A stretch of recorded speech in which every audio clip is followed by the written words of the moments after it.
40 years of autocratic misrule are now coming to an end. The West's friends are going. As one commentator put it, you know, have we built our house at the bottom of a volcano which is now spewing lava? Well, I have to say that was a very classic example of the short-term perspective and history, because in reality, European empires, it wasn't just the British Empire, of course it was the French Empire as well, not to forget the Italians, really were quite a short-lived presence in North Africa and the Middle East compared with, say, the Ottoman Empire, which ruled over that region for more like 500 plus years. And when one's trying to understand the problems of the region, it's far more illuminating to talk about the long-term legacy of Ottoman rule than to talk about the relatively short-term impact of British, French or Italian rule, much less American influence, which has always been indirect rather than direct. So I think there's a real problem here with this kind of perspective, because we want to beat ourselves up and say, oh, it's all our fault, you know, that these problems exist. But they're far more deep-rooted than the consequences of European empire. But not our fault? Well, Wrong to beat ourselves up? You can't say it's the fault of imperialism and leave out the longest living empire in the Middle East, which was the Ottoman Empire, Muslim empire, which went back much further than any of the European empires mentioned in that piece. We can certainly say it's the fault of the British imperialism. We can certainly say the mess that the Arab world is at the moment is a specific product of what the British did in the Middle East. Now, Neil is right that, of course, the Ottoman Empire was there for 500 years.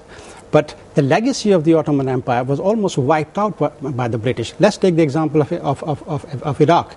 The British decided that the Kurdistan mountains had to be there as a buffer against Turkey and Russia. So the Kurds were bombed, they were dispersed. Some of them went to Iran, some of them went to Iraq, some of them went to Jordan and various places.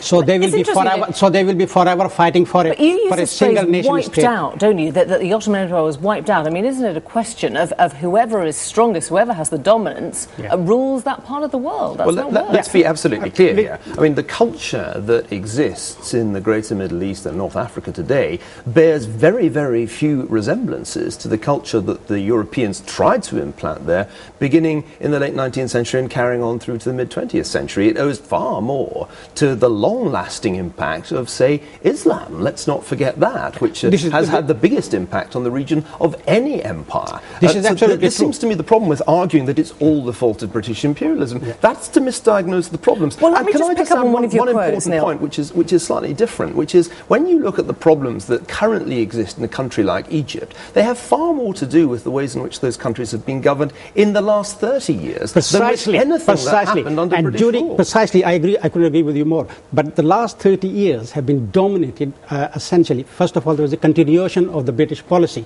You take Iraq, for example. Let me finish my example of Iraq.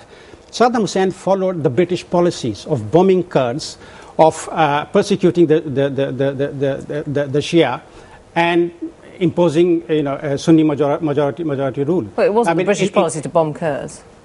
The British bomb Kurds, yes. It's a complete misrepresentation, no, it's not a complete history. I mean, there was an insurgency in the early 1920s in which air power played a part to bring it to book, but in reality, Saddam Hussein's policies owe virtually no debt to British imperial rule. I'm good that only a Prozac-addicted optimist will put money on the emergence of Western-style democracy in the part of the world where we're now looking at revolution. Is that really what you think? It's just not going to happen? Well, it's very unlikely to happen because the preconditions for successful Western-style democracies really aren't present. It is a big naive mistake to imagine that this is going to be like 1989 in Central and Eastern Europe, not least because the misrule that has characterized North African and Middle Eastern states, Arab states, over the last 30 or 40 years has left a very large part of the population very close to illiterate, relatively poor, unemployed. You have 20% of the population which is aged between 15 and 24 with a very high level of unemployment, low levels of literacy, and frankly that is not the ideal setup for a transition to democracy. Are you that person to get rid of Mubarak? You'll be telling us in a minute that the Islamic Republic of Iran has been propped up by Western imperialism. Anyway, I mean, at what point are people in the region going to take responsibility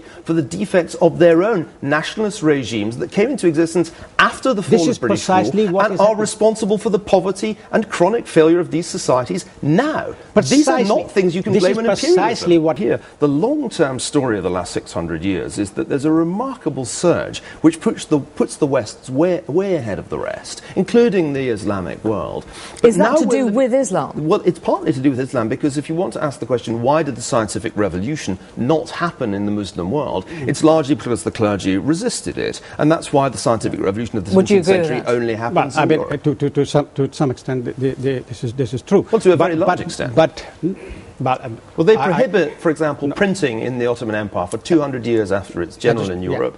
And observatories are literally torn down at the behest of clergy. So if you ask yourself a much more profound question, which is not, whose empire did the most damage, but why did science only take root in the West in the 17th, 18th and 19th century and come very, very late indeed to the Muslim world, that seems to me a more illuminating question. But the big puzzle now is what happens next in a world in which demographically the West is in steep decline. Yeah. Who do you think will dominate? I mean, the answer to this is we are going towards a multi-civilization. Economically. Do you think China can dominate without its own political revolution? I think it's unlikely that we'll see anything like a Jasmine revolution in China inside 20 or 30 years. I think China will dominate economically. It may even dominate geopolitically. But remember, the Muslim world, which is nearer to us geographically, could dominate demographically because of the very high birth rates associated with radical Islam, which right now is the coming trend in that region.